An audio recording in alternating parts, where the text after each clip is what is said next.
Ayun, what's up mga katunay? Siyempre, ito po ang inyong lingkod na si BT and welcome to my channel, Tunay na Kritiko. Ayan, siyempre may mga balita tayong tatalakayan muli dito sa ating channel, no?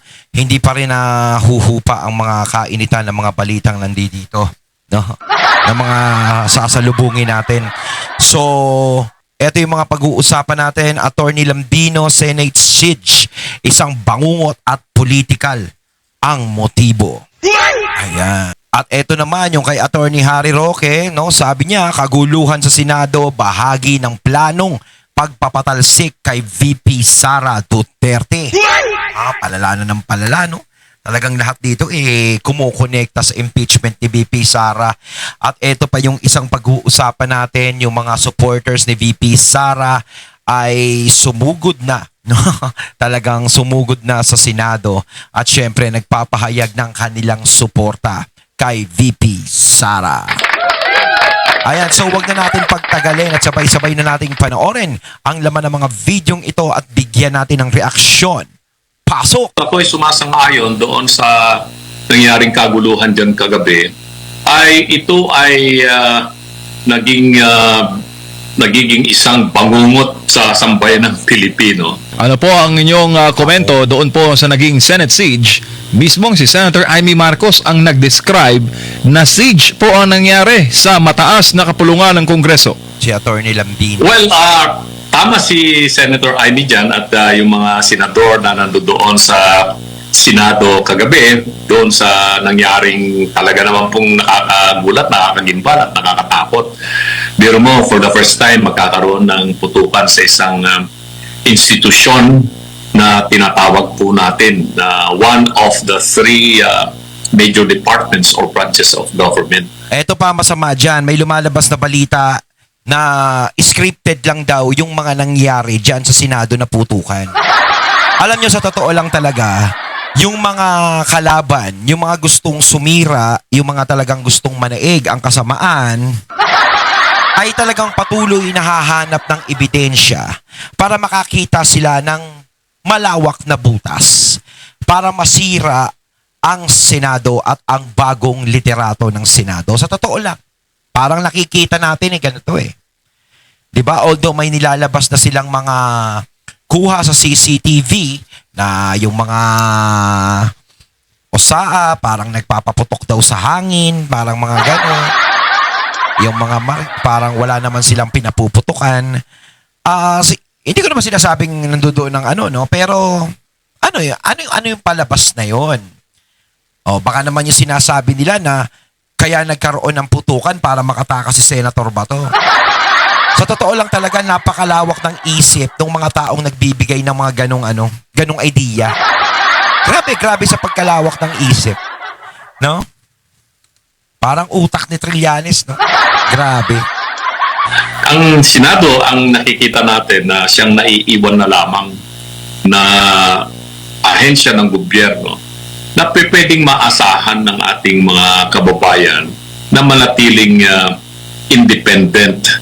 Yes, sa totoo yan. Totoo yung sinabi ni Attorney Lambino. Alam nyo, sa totoo lang, nung nagpalit ng liderato ang Senado, nung nawala si Chis, nawala si Senator Marcoleta, is parang ako nawala na ako ng tiwala Lahat ng pag-asa natin na maipaglalaban ang tama at magiging transparent ang Senado ay nawala. Nawala na yung tiwala ko, nawala na ako ng gana. Lalong-lalo na nakikita ko yung mga ginagawa nilang investigasyon doon is talagang walang kakwenta-kwenta. No? Halatang meron silang pinapaboran. Meron silang pinagtatakpan. Ayaw natin mamaratang ng ganun Pero parang ganun yung pinapakita at itinutuktok nila sa atin Kasi kung tutuusin, di ba? Bakit kay Marcoleta mariresolba na yung problema na yan, yung flood control na yan? Pero pagdating no nagpalit ng liderato, biglang tumagal, humaba ang proseso. 'Di ba? Parang ang dami nating pasakali, ang dami nating dahilan. 'Di ba? Yung mga testigo pa yung lumalabas na masama. Sa totoo lang, ako, iniisip ko noon talagang kaya nagpalit din ng liderato dahil para sa impeachment din ni VP Sara. Hindi naman nagpalit ng liderato para sabihin natin na maging maayos sa Senado. Dahil alam naman natin, yung pagpapalit ng liderato na yan, yung mga pumalit is alam naman natin na anti-Duterte. Ayaw talaga nilang manaig ang mga Duterte sa posisyon.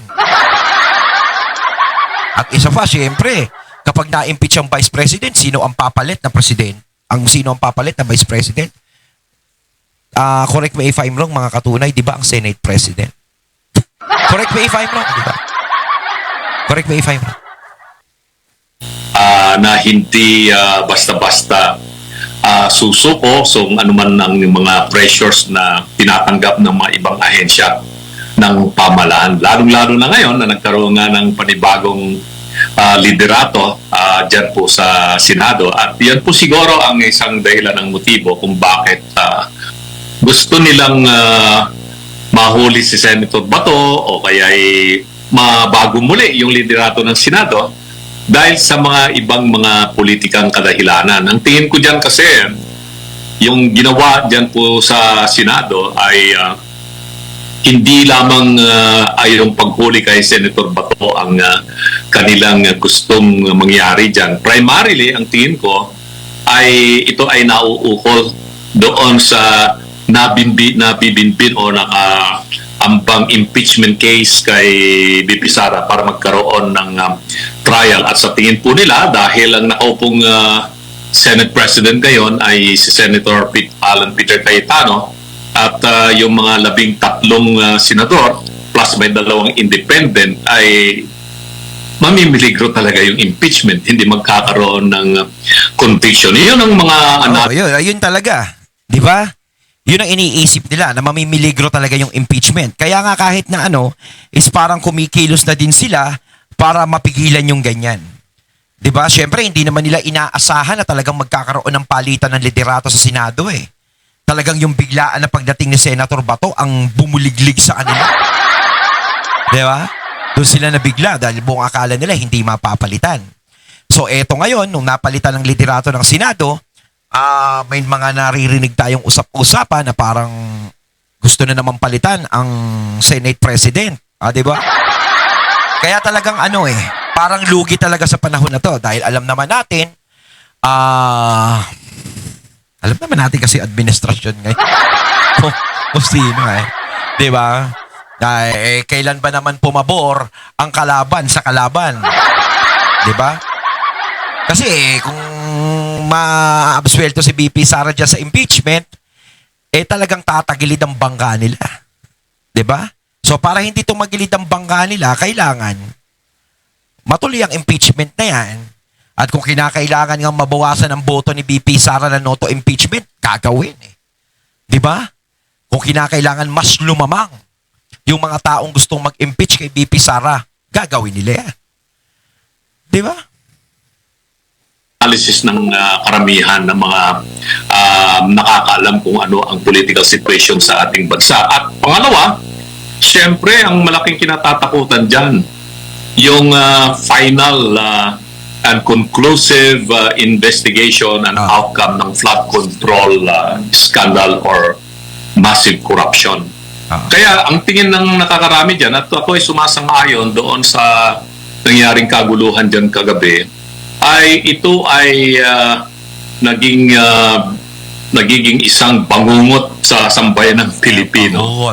At nagkataon lamang na ang dahilan kung bakit nila gustong lusubin ang Senado ay dahil naroroon si Senator Bato de la Rosa. At lagi nilang sinasabi na yung kanilang hinahawakan na warrant of arrest na inisyu ng ICC ay valid daw po yun.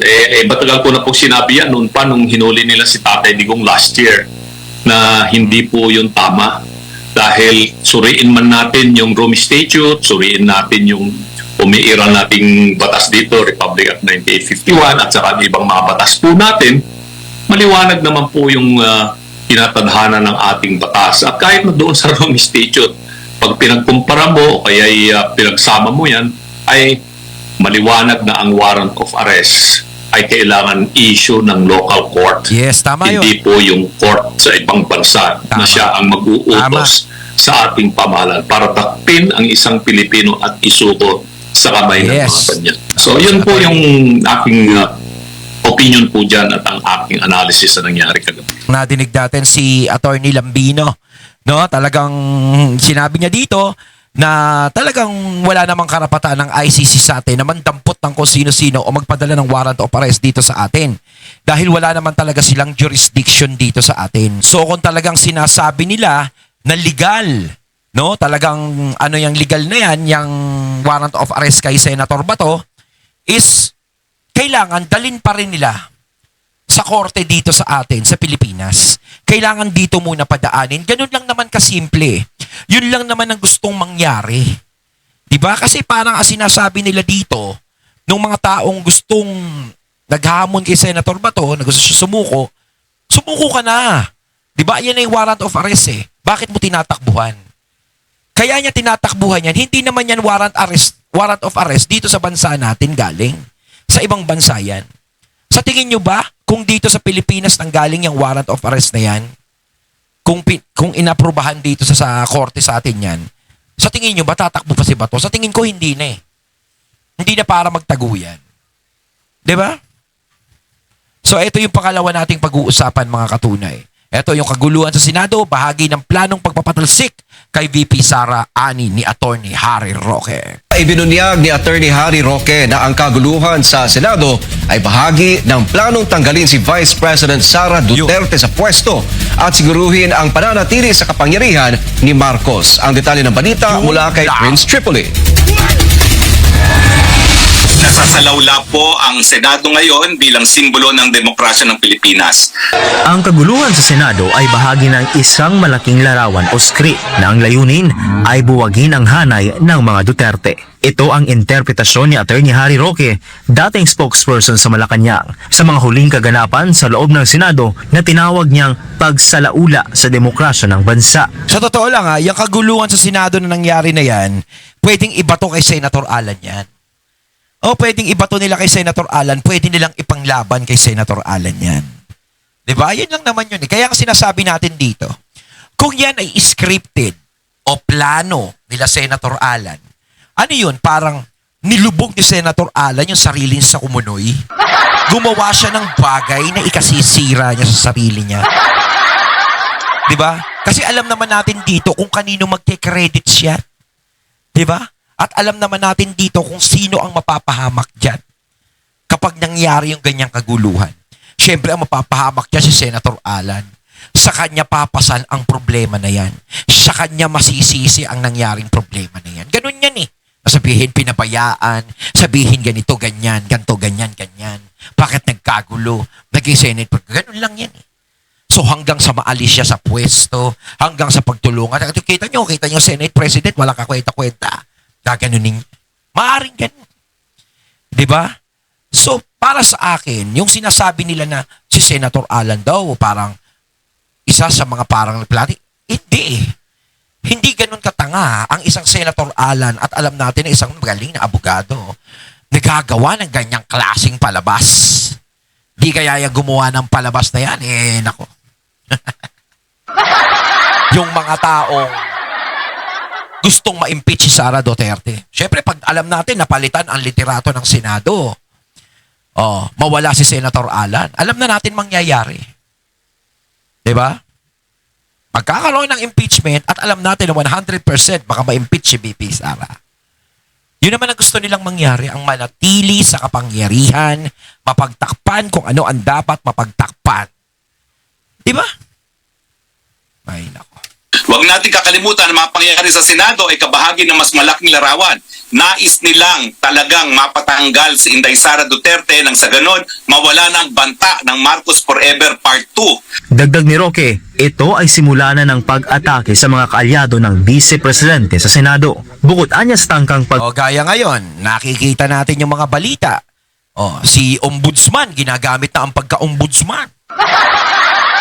Antakin mo, kailangan i-hold ang asset ni Cheese, imbestigahan parang inaano si Senator Jinggoy na kapag ang mga CCTV na wala, mga ganun eh. Parang napapansin ko, ang masyadong pinag-iinitan ni Ombudsman, yung mga kaalyado ng mga Duterte. sasabihin, ito na lang, tayo na lang ang transparent dito. Ombudsman, parang napapansin ko naman, ba't puro mga kaalyado ng Duterte yung kinakana mo? Hindi pa pwedeng magkaroon naman ng iba. Hindi ka pa pwedeng pumanat ng sarili mong tropa. Ay, nako. Pagpapakidnap kay Senator Bato de la Rosa sa pamamagitan ng iligal na pag-aresto, posibleng masundan ito ni na Senator Bongo at 3 pang senador na idinadamay sa flood control scam. Layunin daw nitong takutin at bawasan ang mayorya sa Senado na pabor sa mga Duterte upang maging madali ang pagpapatalsik kay VP Sara. Ayun, yun naman talaga. Kahit hindi lang naman ako nagsasabi niyan, hindi lang naman ako nagko-komento kundi sa iba pa. Na talagang ganyan naman talaga ang layunin, ang mabawasan, no, ang mapilay ang mga taong susuporta, no, para hindi ma-impeach si VP Sara. Kaya kita mo naman, no, lahat ng mga kinakasuhan diyan, lahat ng mga ini-involve diyan, alam natin na pwedeng bumoto ng no to impeach kay VP Sara. 'Di ba? Dito na lumalabas na parang hindi na patas yung laban. Ginagamitan na ng matinding kapangyarihan. Ay, nako. Ayon kay Roque, posibleng pagpapalawak sa kapangyarihan ni Marcos Jr. ang katapusan ng mga pangyayaring ito. Ang susunod dyan ay charter change para hindi na mapalis ang Marcos Jr. sa kapangyarihan o di naman kaya outright martial law dahil itong nangyayari ngayon sa Senado dahilan din para magdeklara ng martial law itong si Marcos Bangag. Dahil sa banta ng Marcos Forever, kinwestiyon din ni Roque ang paggamit sa International Humanitarian Law o RA 9851 para paboran ng ICC. May provision nga sa Rome Statute mismo na hindi automatic. Alam ng Rome Statute, alam ng ICC na wala naman silang police power at kinakailangan yan dumaan sa tamang proseso sang-ayon sa lokal na batas. Yes. Ang Rome Statute na ang nagsabi, kinakailangan iharap muna sa lokal na hukuman. So ano bang sinasabi nila na automatic yan na dapat sundin ng mga alagad ng batas ng Pilipinas? Sa gitna ng tensyon, nanawagan si Roque sa Armed Forces of the Philippines at Philippine National Police. Paalala niya, ang kanilang sinumpaang tungkulin sa saligang batas ay protektahan ang sambayanan at hindi ang pansariling interes ng mga nasa kapangyarihan. Dapat din umanong hintayin ang desisyon ng Korte Suprema sa TRO ni Senator Bato de la Rosa upang maiwasan ang pagdanak ng dugo sa pagitan ng mga Pilipino. Tama. Ayan, tama yung sinabi ni Atty. Harry Roque, wala naman tayong ibang dapat gawin. Ba't nakikitayo ko? Wala naman kayong dapat ibang gawin kundi maghintay na lang ng desisyon ng Korte Suprema. Igalang naman natin yung Korte sa atin. Kahit alam naman natin na mabagal, pero meron tayong hustisya. Gumugulong yan. Huwag niyong baliwalain, huwag niyong bastusin. Diba? At ito yung pangatlong pag-uusapan natin, mga katunay. Ayan yung mga supporter ni VP Sara. Talagang ipinakita nila ang pagmamahal nila kay VP Sara, no? Tungkol sa impeachment ni VP Sara, talagang putol sila. At ito pag-usapan natin, mga katunay. Pugod naman sa labas ng Senado ang mga taga-suporta ni Vice President Sara Duterte upang ipahayag ang kanilang pagtutol sa pagpapatalsik sa ikalawang Pangulo. Si Almar Forzuelo sa Balita Live. Almar, magandang gabi sa iyo.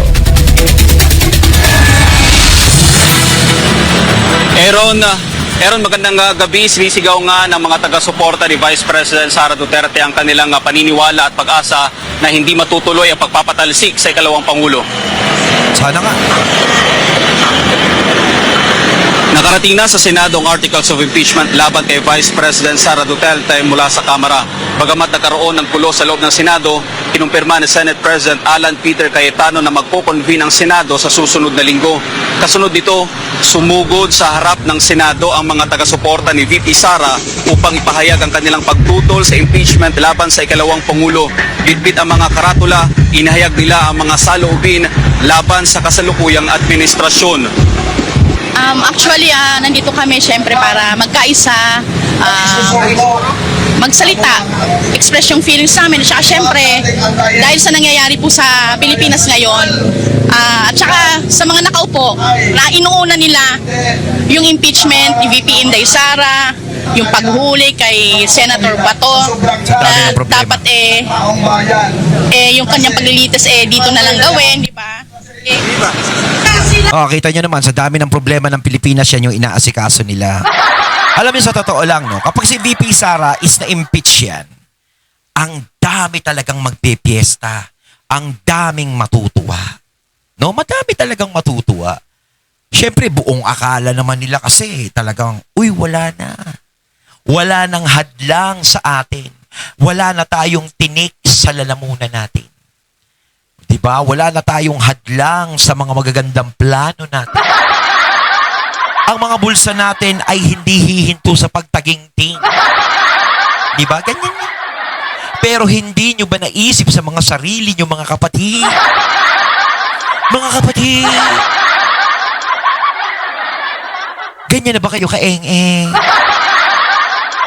Hindi nyo ba naisip na kahit ma-impeach ang isang Sara Duterte sa pagiging Vice President, ay pwede na may tumakbo o itulak sila na magiging kapalit ni VP Sara. Sa tingin nyo ba, yung papalit kay VP Sara na tumakbong presidente sa 2028 ay mahina sa tao? Hindi pa naman uubusan ng alas ang mga Duterte kung sakaling ma-impeach si VP Sara. Pero hindi naman natin hinihiling na ma-impeach si VP Sara. Pero syempre, kung mai-impeach si VP Sara, mas luluwag yung daanan nila. Syempre, mapapalitan ang Vice President. So, sino ba ang papalit na Vice President? Tropa. Pag tropa, naku, medyo baka mahirapan. Pati Comelec, tropa. Paano? Pero tayo, umaasa tayo na maging fair, di ba? Ipakita nila ang pagiging fair sa eleksyon. No, kaya nakikita natin siguro kaya si VP Sara is parang cool na cool. Alam niya sa sarili niya, pa-pitch niyo ako. Kala niyo ako lang. Kala niyo wala ako itutulak diyan, ha? Wala kami itutulak diyan, ha? Patingin niyo ba titigil ang mga Duterte? Hindi. Nais din ng grupo na muling mabigyang pansin ang isyu ng umano'y korupsyon sa flood control projects dahil para sa kanila ay tila natabunan na ito ng ibang usapin. Andito din po kami para manawagan na kumbaga yung ating mga nakaupo sa gobyerno, ang kanilang i-push through or i-push nila na gawin ngayon yung nangyayaring malawakang korupsyon. Yung nangyaring malawakang korupsyon po sa flood control. Nako, hindi nila ipupush ngayon yan. Nasaan na yung... Yan nga ang hindi nila pa pwedeng i-push eh. Dami sabit dyan. Kaya nga ayaw nilang manalo si VP Sara ang presidente, ayaw nilang patakbuhin dahil dyan eh. Sila bakasyon, sigurado kulungan. Kapag VP Sara nanalo, impeachment. Kapag VP Sara panalo, sigurado sila biyahe hoyo. Natabunan na. Diba? Nagiging sakswela na lang po talaga. Nagbigay rin ng mensahe ang grupo para kay Pangulong Ferdinand Bongbong Marcos Jr. Mahal nating Pangulo. Ano na? Nasaan na? Nirespeto ka namin, binoto ka namin. Nakalimutan niya na raw. Diba yung mga pangako mo, wala na tayo doon pero sana yung pagkakaisa, nasaan na yung unity dati na ngayon wala na. Ang Pilipinas ngayon palubog na. Ang ekonomiya natin palubog na. Wala na, kawawang-kawawa ang mga Pilipino. Masyado ng nagiging politika yung ginagawa nilang issues.